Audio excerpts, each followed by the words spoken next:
Տիկնայք եւ պարոնայք, հարգելի օգտատերեր, բարի գալուստ մեդիագրագիտության հարթակ։ Եթե դուք հասել եք այստեղ, ենթադրվում է, որ արդեն ուսումնասիրել եք ուղեցույցը, իսկ եթե չեք ուսումնասիրել, անպայման անցեք ստորև զետեղված հղմամբ։ Ժամանակն է ձեզ ցույց տալ մեդիագրագիտության հարցում ամենակոմպետենտ մարդկանց Լուսինե Գրիգորյան, Ինտերնյուս-ը Հայաստանում կազմակերպության փոխտնօրեն, տարիներ առաջ, ավելի քան 13 տարի առաջ Լուսինեն եղել է այն մարդկանցից մեկը, ով հայկական միջավայրում հայերեն լեզվով առաջին անգամ արտասանել է մեդիագրագիտություն բառը, մեր երկրում մեդիագրագիտության բարձրացման ուղղված առաջին ծրագրի առանցքային դերակատարներից է եղել Լուսինե, բարի գալուստ։ Ողջույն։ Այն թե ինչպես է անբարեխիղճ ինֆորմացիան ազդում լսարանի վրա, շատ ուսումնասիրված թեմա է, այսինքն այսպես տերաբայտերով գիտական ուսումնասիրություններ կան։ Այդ մասին, բայց ինձ միշտ հետաքրքրել է ինչ է տեղի ունենում, երբ մեդիայի հարցում սուպեր կոմպետենտ մարդիկ հանկարծ հայտնաբերում են, որ այսինչ կամ այնինչ հանգամանքների բերումով մեդիա մանիպուլյացիայի զոհ են դարձել։ Ընդհանրապես լինում է այդպես թե չէ։ Լինում է երևի Հաստատ լինում է, երևի չէ, որովհետև այդ մեդիագրագիտությունը մաթեմատիկա չի եւ անընդհատ փոխվում է լիքը բան եւ սուպեր կոմպետենտն էլ այս դեպքում շատ հարաբերական է, բոլորն էլ ինչ որ խապվում են, լինի դա պապի հակած սպիտակ, Հռոմի պապի հակած սպիտակ բաճկոնը, որը շատ իրատեսական էր եւ շատ տարօրինակ էր ու շատերը տարածում էին նաեւ իմ ընկերներից, թե ինչ որ շատ ավելի մեր հետ կապ ունեցող հրատապ ինֆորմացիա, որ ազդում է եւ սկսում ես մտածել, բան, երևի թե որ պարզում ես, որ դու խապվել ես, առաջինը տենց մի քիչ ամոթ է, հետո շոկ է, հետո սկսում ես արդեն անել են գործողությունները, որպեսզի սկզբանե անել, այսինքն գտնել այլընտրանքային աղբյուր, սկզբն աղբյուր, ստուգել, եթե հանկարծ տարածել ես, ջնջել, բացատրել, ներողություն խնդրել, ոչ թե ուղղակի ջնջել, այդ օրինակ ցուցիչներից մեկն է, եթե մենք նայում ենք լրատվական դաշտում, մեդիաները բոլորն էլ կարող են շփոթել, լինի դա BBC, New York Times, թե մեր բաները, մեր հայկական լրատվամիջոցները, բոլորն էլ կարող են ինչ-որ բան խառնել, շփոթել, չնկատել, խաբվել, բայց ցուցիչը այնը, եթե այդ լրատվամիջոցը հասկացել է, որ ինքը մի բան սխալ է ասել իր լսարանին, այդ մասին մեծ գրել է իր կայքում, բացատրել է, ներողություն է խնդրել, թե ուղղակի ջնջել է, որ հանկարծ չտեսնեն, խնդիր չդառնա։ Ազնիվը, երբ որ ասում են, որ մենք այս պատճառներով այս ինֆորմացիան տարածել ենք, հիմա ստուգել ենք, լրամշակել ենք, SSS, այդպես։ Այսպեսի ասացված կա, որ կազինոյի տերը երբեք ինքը չի խաղում, այդպես առումով ուզում եմ հարցնեմ, դուք համարվում եք ինֆորմացիայի ակտիվ սպառող, այսինքն դուք քանի ժամ եք մոտավորապես օրվա ընթացքում անցկացնում հոսքի մեջ։ Այդ առաջինը այն է, որ օրինակ ես միշտ մտածում, ես ինքս համակարգչային խաղեր, այդ սոցիալական ցանցային այդ խաղեր մաղերը չեմ խաղում, ոնց որ կազինոյի տերը, ինչը լավ կլիներ որ խաղայ, որ լավ հասկանա երեխեք ինչ են խաղում, ինչու են դրանք խաղում, այդ շատ կարևոր է ինձ համար։ Բայց ինֆորմացիա ուզած չուզած եմ սպառում, որովհետև այդ դաշտում եմ աշխատում, պիտի իմանամ նախ ինչ է կատարվում երկրում, հետո որ լրատվամիջոցները ինչպես են դրա մասին գրում, որ ասեմ այնքան որքան կուզեի հետևել մեդիադաշտին կարողանում եմ հիմա տրամադրել սուտ կլինի, որովհետև անձնական եւ աշխատանքային այդ առօրյան այնքան ժամանակ է խլում, հիմնականում եմ հիմա տարբեր ժամանակներ տարբեր է լինում, հիմնականում թերթում եմ Telegram-ում մի քանի ընտրված լրատվամիջոցի կարճ ինֆորմացիաներ, որ իմանամ հիմնական տեղեկությունները եւ եթե ինչ-որ կարեւոր բաներ են տեղի ունեցել, գուցե օրվա թողարկում արդեն որևէ վիդեո տարբերակով դիտեմ, իսկ եթե մի քիչ ժամանակ ունեմ, արդեն մի քիչ ավելի soft թեմաներով ոդքասթեր եմ լսում, հայկական, ոչ հայկական, այդպես շատ ինտենսիվ չեմ հասցնում հետևել տեղեկատվական դաշտին։ Ինչի հարցրեցի, մեզ հիմա դիտում են մարդիկ, ովքեր թերևս կյանքում առաջին անգամ են մոտենում այս թեմատիկային ու ես կուզեի, որ նրանք ձեզանից լսեին այն top 3 կարևոր բաները, որ պետք է հիշել, չգիտեմ, հեռուստացույցի վահանակը ձեռքը վերցնելիս, ինտերնետին մոտենալիս եւ այլն։ Դուք ո՞նց եք կողմնորոշվում տեղեկատվական այս հորձանուտի մեջ։ Առաջինը երևի թե ոչ այնքան հարթակն է կարևոր, ասենք ես օրինակ նշեցի Telegram, զուտ ֆորմատը այնտեղ հարմար է, հա, կարճ, բայց ոչ այնքան հարթակն է կարևոր, որքան ինչ աղբյուրների ենք հետևում, որովհետև հաճախ մարդկանց հարցնես որտեղ ես լուրեր կարդում, ասում է Facebook-ում, բայց Facebook-ը չի ստեղծում տեղը, Facebook-ը հարթակ է, հիմա Facebook-ում դու ում ես հետևում, անձեր են, լրատվամիջոցներ են, միշտ տեսնել, ֆիքսել աղբյուրները եւ ունենալ մտքում ինչ որ վստահելի մարդկանց կամ ցանկալի է նաեւ լրատվամիջոցների ցանկ, որոնց հետևում ենք, ոնց ենք որոշում, դա էլ առանձնապես լավ պրակտիկա չի ասել այս սրանք են լավերը, իրանց հետևեք, ամեն մարդ իր համար պիտի կարողանա ֆիլտրել հետևելով ինչի լուսին է դա էթիկական բնույթի խնդիր է խորհուրդ չտալ ինչ լրատվամիջոցներ էթիկական խնդիր է բ փոխվում են մանավանդ հայկական միջավայրում այնքան արագ են փոխվում ասենք լրատվամիջոց կա այս թվում է մեկ էլ ինչ որ դեպքերից հետո հայտնում է այս թվում հետո այդ ցանկերը այնքան արագ պիտի փոփոխվեն միշտ մեկը պիտի մոնիտոր անի հասկանալու համար այդ մնում են ստաբիլ իրենց ռեյտինգները էթիկայի ստանդարտները հայացքները անկախությունը ինչքանով է փոփոխվել երրորդ արդեն անհատական հարմարության եւ նախասիրությունների հարցեր էլ կան բայց սկզբունքները երևի նույնն են այսինքն կարդալ տեսնել ինչքանով են բալանսավորված այդ լրատվամիջոցների աղբյուրների բազմազանություն ապահովումը թե չէ թե միշտ մի կողմի մասին է խոսում այդ լրատվամիջոցը ունի հեղինակներ հեղինակային խումբ որոնք երևում են հայտնի են թե անանուն copy paste-եր են այստեղից այնտեղից վերցրած ինֆորմացիա է ստուգած այդ տեղեկությունները թե չէ այդ կայքը որ մտնում ենք եթե մտնում ենք կայք սովորաբար մարդիկ չեն էլ մտնում կայք սոցցանցերում կարդում անցնում են լավ կլինի մեկ-մեկ մտնել տեսնել այդ կայքը նման է վստահել լրատվամիջոցի առնվազն խմբագրված են նյութերը թե ամփույթ են տարասխալներով են կա որևէ մեր մասին բաժին այդ լրատվամիջոցը հարգում էր լսարանին այնքան որ պատմի իր մասին ով են իրանք որտեղից են ֆինանսավորվում ինչ սկզբունքներ ունեն այդ սկզբունքներին ես որ կարդում եմ համաձայն եմ համակրում եմ չեմ համակրում պարտադիր չի հետևել մենակ նրանց ում համակրում ես ցանկալի է հետևել նաև նրանց ում չես համակրում բալանսի համար որտեղ սովորաբար մենք ընկնում ենք այդ տեմպի մեջ հատկապես սոցցանցերում հետևում ենք նրանց ում համակրում ենք ում հետ համաձայն ենք արդյունքում հասարակության բևեռացվածության խնդիր ունենք ոչ միայն մենք նաև աշխարհում կա այդ խնդիրը սոցցանցերի այդ ալգորիթմերի պատճառով ստացվում է որ ինֆորմացիայի սպառող լինելու համար մարդ պետք է ահռելի տնային աշխատանք արած լինի, այսինքն դերևս սա է փոխվել նախորդ տասնամյակների հետ համեմատած, այ բոլոր այս պահանջները, որքան հասկանում եմ, ակտուալ են բացառապես սկսած այս ժամանակաշրջանից ենթադրում եմ, որ չգիտեմ 2000-2001-2 թվականներին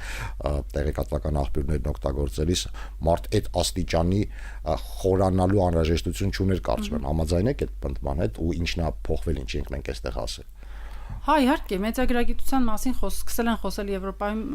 նախորդ դարի 50-ականներից, բայց բնականաբար շատ ավելի պարզ բաների մասին էին այն ժամանակ մտահոգվում, որ չգիտեմ, կինոթատրոնները դարձել են մեծ երևույթ, շատ մեծ ազդեցություն ունեն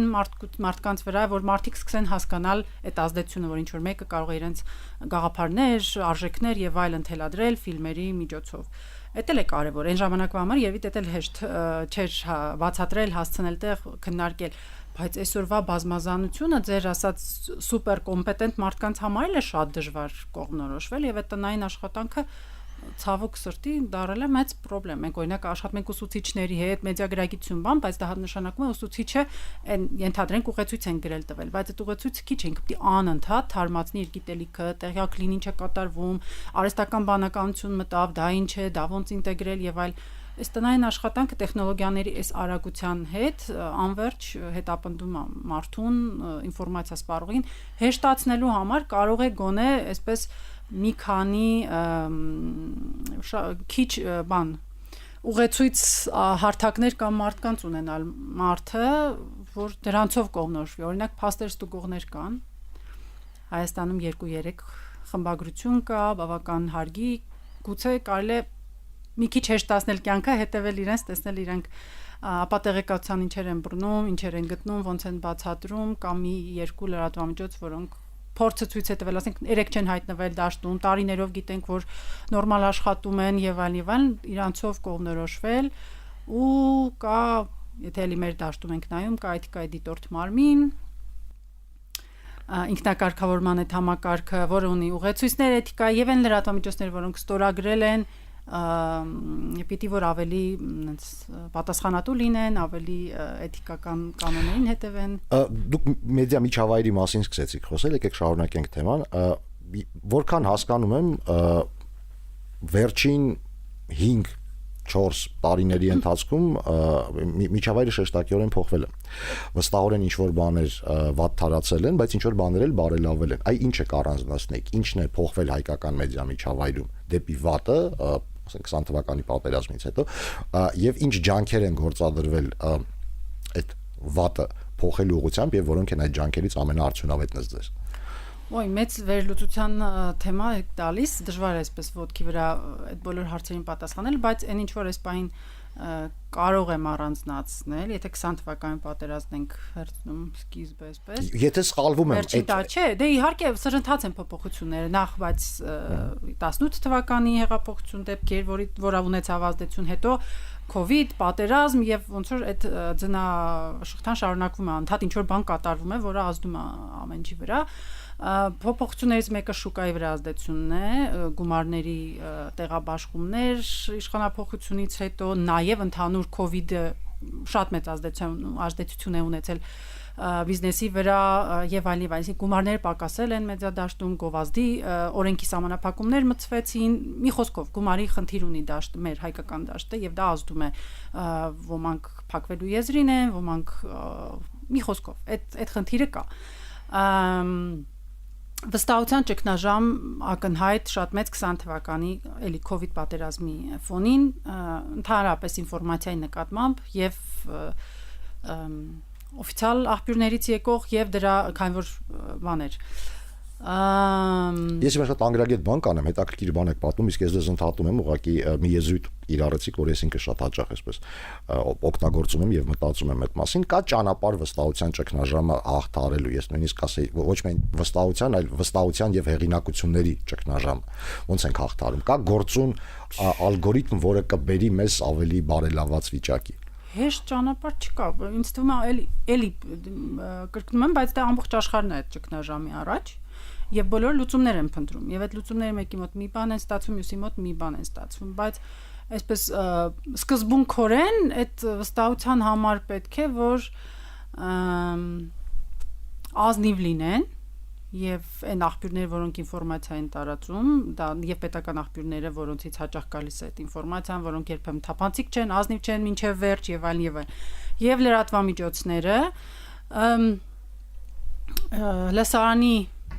կրթվածության բարձրացում, այդ թվում մեդիագրագիտության, բայց ընդհանրապես կրթության որակի, որոնք տարբերակ են, ճիշտը, սխալը եւ այլն, ֆինանսական կայունությունը լրատվամիջոցների, որ լրատվամիջոցները ստիպված չլինեն ընկնել քլիքի հետևից կամ գնալ գործարքների, որոնք կարող է այդքան էլ իրենց սրտով չեն, բայց լրատվամիջոցը պահելու համար եւ այլն, բայց այստեղ նաեւ վեր ազգային այսպես այդ on-line հարթակների մակարդակում հարցեր կան ճշտելու, որտեղ ալգորիթմներն են դրթում հաճախ ինչ որ բաների, ալգորիթմ այդ տարբեր հարթակներ ունեն իրենց սկզբունքները, որոնք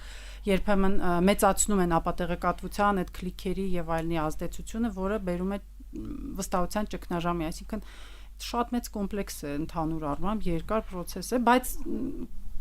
մենք մի քանի ուղղությամբ գոնե մեր ծրագիրը փորձում է ինչ որ ձև նպաստել դրան, այսինքն զարգացնել մի թևով մեդիագրագիտությունը, լսարանին օգնել կողմնորոշվել, լրատվամիջոցներին ֆինանսական աջակցություն ցույց տալ որակյալ բովանդակության դեպքում, որ դա գոնե ստեղծվի եւ հասնի այս լսարանին, աշխատել օրենսդրական դաշտում պետության հետ, որ սահմանափակումներ չլինեն, կարգավորումներ լինեն ոչ խոսքի ազատության հաշվին, տեղին պաշտպանված լինեն եւ մարդկանց շահերը եւ լրատվամիջոցներ, այս բոլոր ուղղություններով ինչ որ գործողություններ արվում են, որոնք ինչ որ ազդեցություն, դրական ազդեցություն պետք է ունենան։ Ամեն դեպքում այդ հարցումներ ցույց են տալիս, որ 20 թվականի այդ խորը ճգնաժամից մի քիչ փոփոխություն կա, մի քիչ տեղաշարժ կա։ Մեզ հատկացված ժամանակը ավարտին է մոտենում, ես վերջին հարցն եմ ուզում տալ, հետազոտության շրջանակներում, որին դուք եք մասնակցել, դուք եւ ձեր գործընկերները, բոլոր ռեսպոնդենտները գնահատել էին Հայաստանում հայ հասարակության մեդիագրագիտության աստիճանը միջին թիվը 10 բալից ստացվել էր 3.6-ի, 3.8-ի շրջանակներում։ Ընդ որում, այսպես կանխատեսում կար, որ եթե մենք շատ ինտենսիվ աշխատենք, գուցե 10 տարվա ընթացքում մենք շեշտակիորեն բարելավենք այդ մեր չափանիշը, մոտենանք ցանկալի այդ 10-ին, հա։ Ես կուզեի, որ 2-3 բնորոշիչով ասեիք ինձ, թե ինչպիսին է այդ ցանկալի առավել մեդիագրագետ հասարակությունը։ Մտածող առաջին հերթին, որտեղ մեդիագրագիտության գոնե ինչ որ մենք ենք այստեղ տարիների ընթացքում զարգացնում, հիմքը քննադատական մտածողությունն է, մարդկանց օգնել, հարցեր տալ, մտածել, լուծումներ գտնել, համատել, կիրթ, որը իրար հետ շատ ուղիղ կապ ունի, դրանք են այն հիմնական բաները, որոնք ավելի մեդիագրագետ կդարձնեն մեր հասարակության եւ հասարակություն, որը սոցիալական եւ այլ պատնեշներ ունի, հասանելիություն ունի անհրաժեշտ տեխնոլոգիաներին, ինֆորմացիային, հա, այսինքն մարդիկ ունեն այն գործիքները, որոնք պիտի ունենան, ինֆորմացիան ազատ է, մեդիադաշտը անկախ է եւ մի քիչ ավելի որակյալ է, որպեսզի կարողանան այդ մեդիագրագիտության բալանսը պահեն, բայց մարդկանց պետք է անվերջ շարունակաբար օգնել ստանալ լավ կրթություն, օգնել, որ իրենք մեծանա քննադատական մտածողությամբ սերունդ, որի մեջ շատ լայն հիմա որ առանձնացնեմ, հա, քաղաքացիական կրթություն, մարդիկ ավելի պիտի քաղաքացիապես գրագետ լինեն, այս գործող բաները, process-ները ավելի լավ պատկերացնեն մեդիայի դերը եւ այլն, բայց դրանք փոքր բաղադրիչներ են։ Լայն իմաստով, եթե կրթության ռեֆորմը իրագործվի, բարեհաջող լինի, պիտի որ դա հանգեցնի ավելի մեդիագրագետ հասարակություն ունենալուն։ Շնորհակալություն, բարեկամներ, դուք դիտեցիք մեդիագրագիտության հարթակ ներդիրը, տաղավարում Ինտերնյուս-ը Հայաստանում կազմակերպության փոխտնօրեն Լուսինե Գրիգորյանն էր, շնորհակալություն։ Շնորհակալ։